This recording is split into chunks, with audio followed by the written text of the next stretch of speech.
Viewers আসসালামু আলাইকুম। আশা করি দেশ এবং বিদেশের সকল প্রবাসী ভাইরা ভালো আছেন আপনারা। তো আজকে ১৪টা রমজান, ১৪টা রোজা চলতেছে। তো আজকে রমজানের ২য় জুমা দিন। সবাইকে জুমা মুবারক।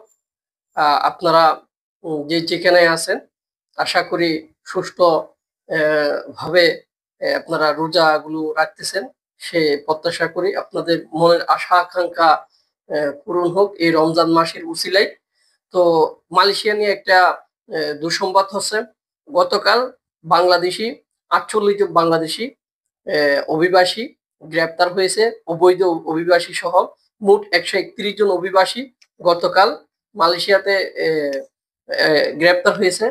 তো মালয়েশিয়াতে প্রচুর এখন অভিযান চলতেছে, আপনারা জানেন যারা মালয়েশিয়া আমার ভাইয়েরা আছেন, প্রবাসী ভাইয়েরা অনেক আশা প্রত্যাশা নিয়ে গেছেন। আপনারা একটু নিরাপদে থাকবেন। যারা অবৈধ আছেন তারা খুব সতর্ক সচেতন ভাবে তারা চলাফেরা করবেন। আপনাদের যে কোনো সময় বিপদ আসতে পারে। আপনারা অনেক বড় স্বপ্ন আশা আকাঙ্ক্ষা নিয়ে গেছেন, যদি আপনারা ধরা পড়েন তাহলে মালয়েশিয়া থেকে আপনাদেরকে পাঠিয়ে দিবে বাংলাদেশে। তারা অনেক কষ্ট করে মালয়েশিয়া গেছেন, ৫ লাখ ৬ লাখ টাকা খরচ করে সিন্ডিকেটের মাধ্যমে। সেটা আমরা জানি আপনাদের আশা আকাঙ্ক্ষা কতটুকু, আপনাদের ঋণের বোঝা কতটুকু। তো বর্তমান মালয়েশিয়া যেহেতু বন্ধ আছে, আপনাদের মালয়েশিয়া যাওয়া অনেক কঠিন হয়ে যাবে। তো সবাই ভালো থাকবেন, সবাইকে জুমা মুবারক আমার পক্ষ থেকে।